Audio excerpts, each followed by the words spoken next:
6 roads in Ituni Region 10 are now 60% completed. The works are being undertaken by small contractors from the village at an estimated cost of $453.8 million.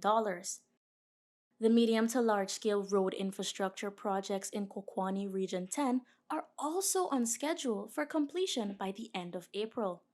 The $2.4 billion project will see 37 thoroughfares being transformed.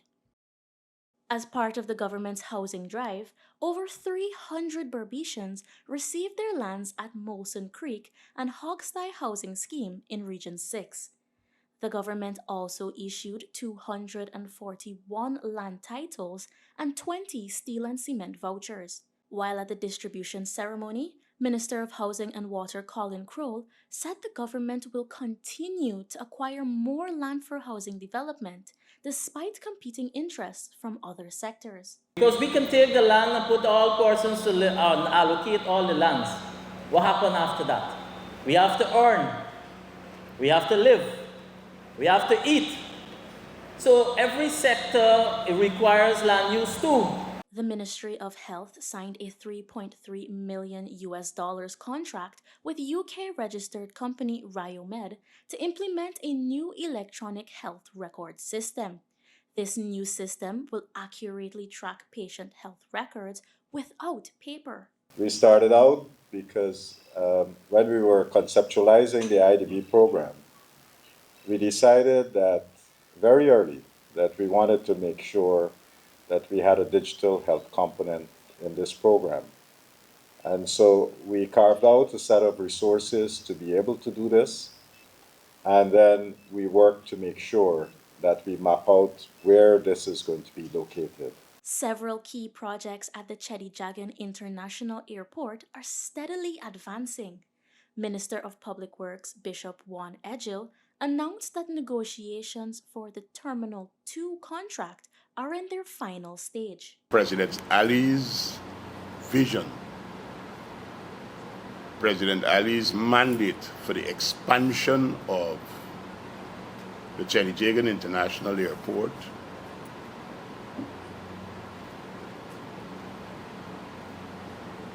is not going to be undermined in any way. As a matter of fact, we want to see accelerated implementation. In observance of World Social Workers Day 2025, Minister of Human Services and Social Security Dr. Vindhya Prasad emphasized the need for social justice, equality, and human dignity. The $49.4 million water supply project at Imbambadai in Region 7 is 90% completed. Once finished, residents from Imbambadai and Ominiki will no longer have to fetch water from nearby creeks or harvest rainwater. Meanwhile, Minister of Agriculture Zulfikar Mustafa conducted a community outreach in Friesland on the West Bank Demerara to address the concerns of residents. Here, he announced that the ministry will collaborate with farmers to develop 200 acres of pasture land. But we, as a government, we have a vision to ensure that the agriculture sector remain viable. The most important thing for us is the production of food. We can have all the natural resources in the world, all the infrastructure in the world, but if you don't get food, you can't survive. During a recent media statement, Minister of Natural Resources Vikram Bharat addressed misconceptions about the Aranaputa mining project in Region 9. He assured that the government suspended the project's permit to prioritize environmental protection and citizen well-being. At that meeting, there was overwhelming support against mining in the North Rupununi. Almost everyone that spoke, they were against the mining in the North Rupununi, citing their fresh water, the source of the fresh water, citing the fishing that is engaged by the Amerindian communities, citing the vast wetland and the interest in preserving that, which we respect as a government too. And as a result of that, we would have suspended the special mining permit for the Arnaputa NDC.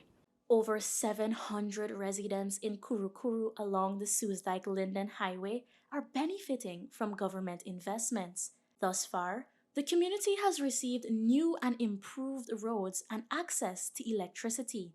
Minister of Amerindian Affairs Pauline Sukai visited the community to check on these advancements. She said these investments are as a result of the government's unwavering dedication to providing for citizens. The establishment of Dr. Irfan Ali as the president of this country, we would have not been where we are today. Our party continues, our government continues to push ahead, and we have seen many changes. The minister also visited Tigerbone and Banakari to address concerns of residents. The Ministry of Education continues to launch technical and vocational education and training initiatives for students. Minister of Education Priya Manik-Chan recently opened a new $225 million TVET facility in Betterfawakting. The facility will accommodate training for 400 students and community members, primarily from Region 4. Children will then go into either TVET or mainstream education, but they will have choices that their parents never had. So when we say TVET can save you, we say that with passion because we understand that it is these skills that the world now needs. It is these skills that Guyana, in a special way, now needs. And it is these skills that are paying right now the most for. The Ministry of Human Services and Social Security launched a new software platform to improve service delivery to Guyanese citizens. The new beneficiary registry and document management system will streamline application processes, shorten response times, and ensure the security of applicants' information.